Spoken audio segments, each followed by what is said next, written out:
Okay guys, so today we're going to work on using probability to make predictions, and that's the big piece today, is a prediction. Now a prediction is taking information that you know and saying what could happen. So for example, if every day at lunch they served pizza every single day, then you could probably predict that tomorrow they would serve pizza. Now a prediction is not 100%, but it is something that based on past events, this is what you think might happen. Now the articles that you're going to need for today is you need your notebook. It has to have a clean right and a clean left. Go ahead and put your title. And you need two sets of astros.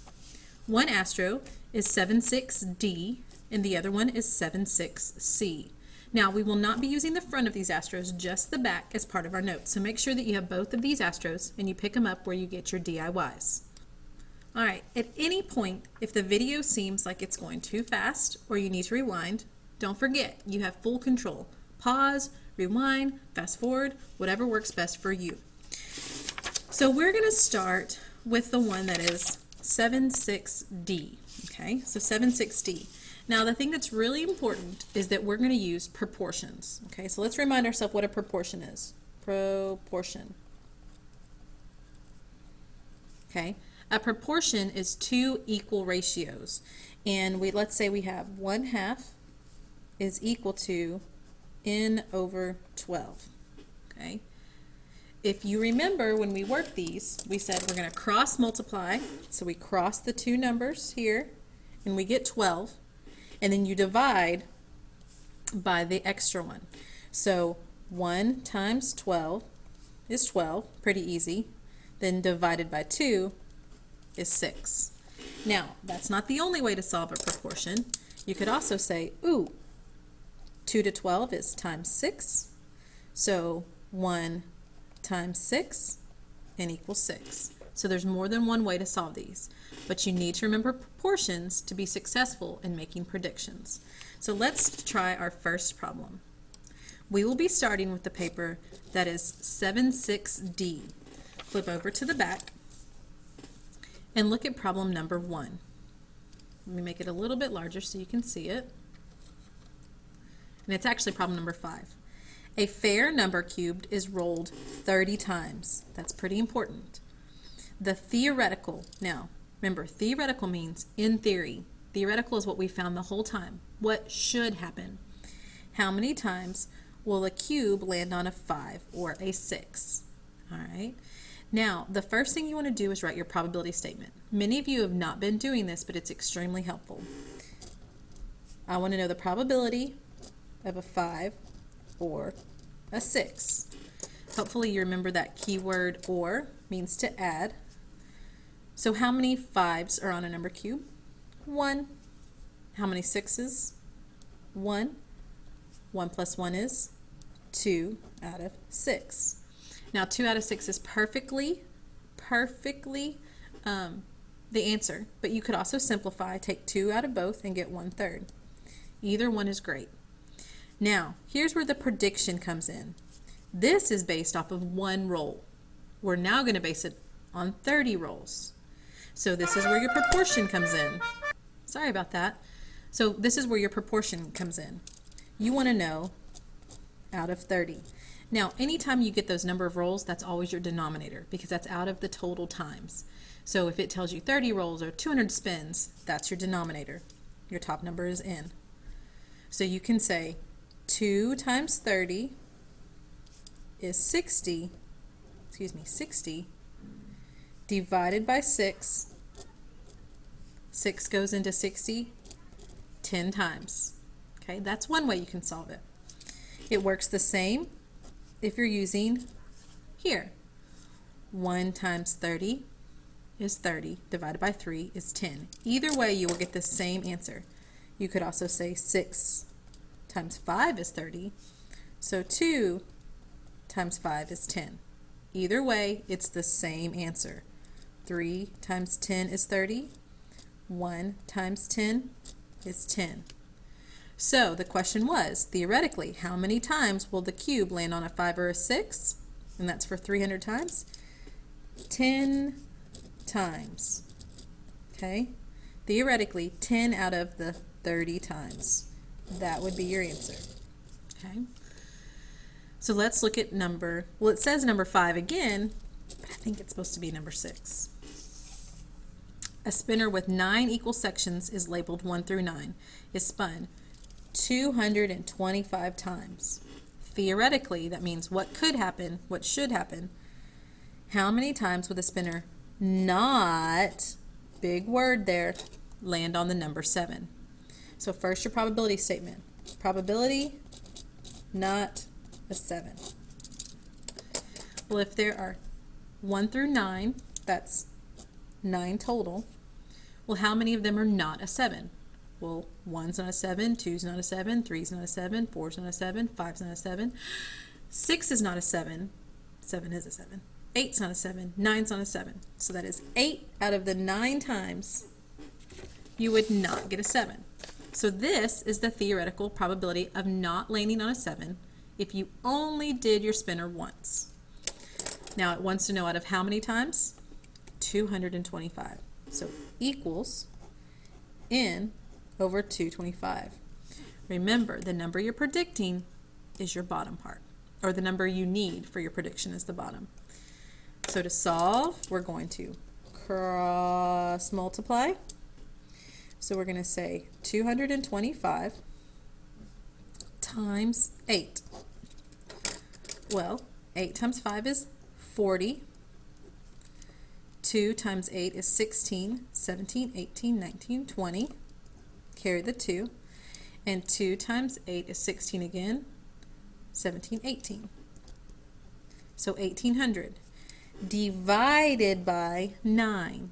So 1800 divided by 9. 9 doesn't go into 1, but it goes into 18 twice.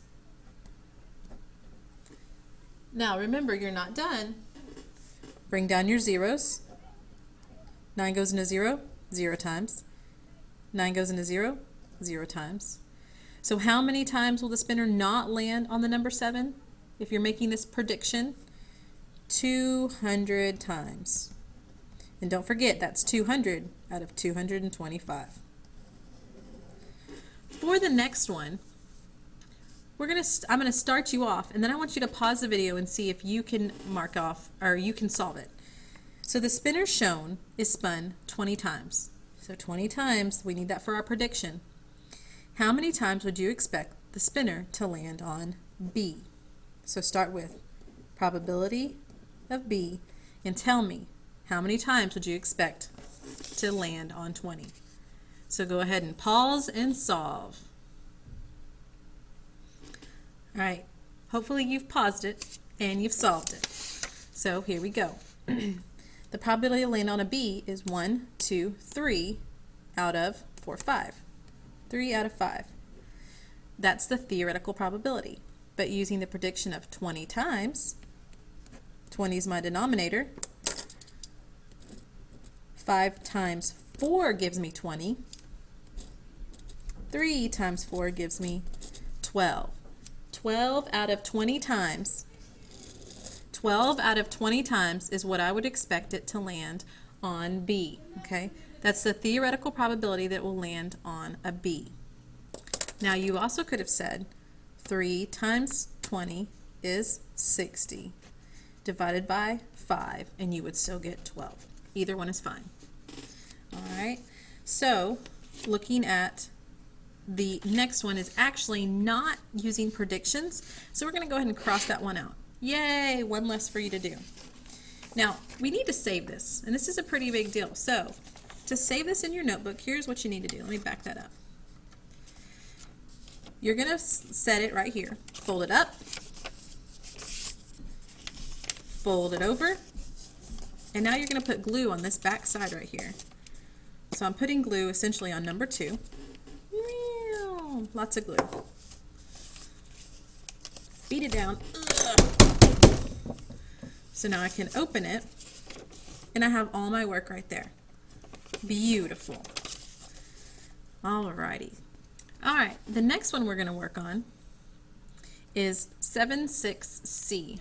Okay, so 7-6C. Now this one is actually numbered 5, 6, 7, and 8. Make sure you have the right one. This is all based on experimental probability.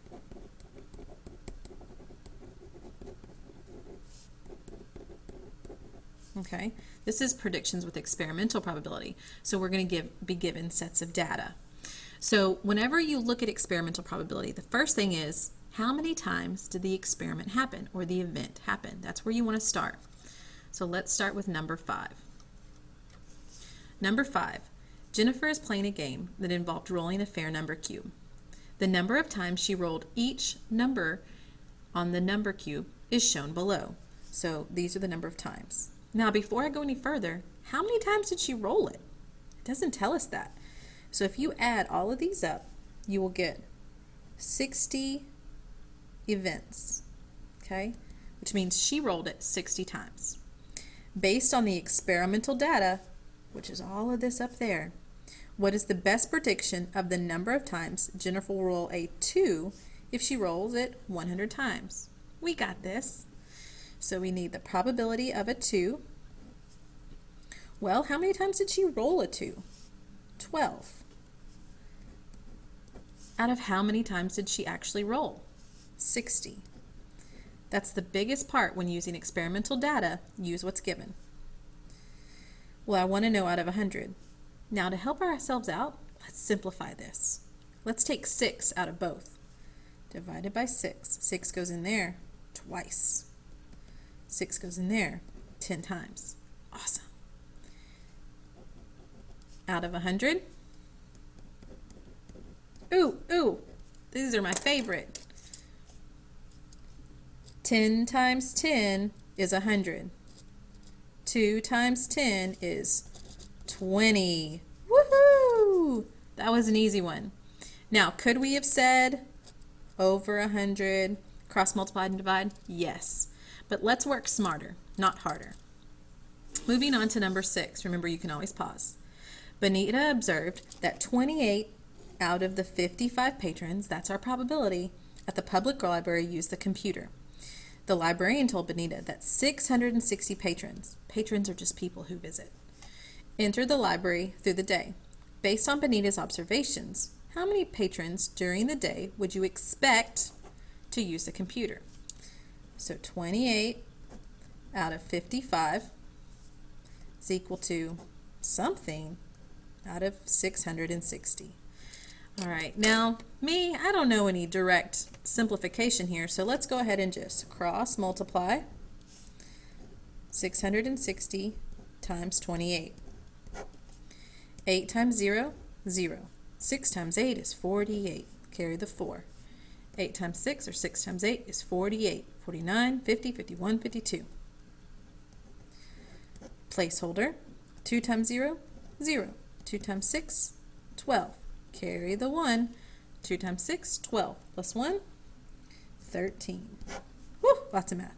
0, 8, 4, 8, 1. Remember, pause if you need to. Divided by 55. 1, 8, 4, 8, 0. Now, I'm going to kind of run through this so we don't make this video crazy long. 55 doesn't go into 1, doesn't go into 18, does go into 184 3 times. 3 times 55 is 165. When you subtract it, you had to borrow. You get 19. Bring down the 8. 55 goes into 198 3 times again. 165. Subtract. You get 33 this time. Bring down the 0. It goes into there a perfect 6 times, which gives you 333.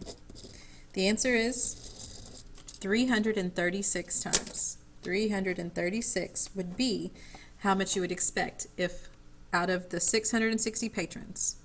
Now for number 7 and 8, I want you to solve those on your own and then go to video 2 to see if you got them right. Good luck!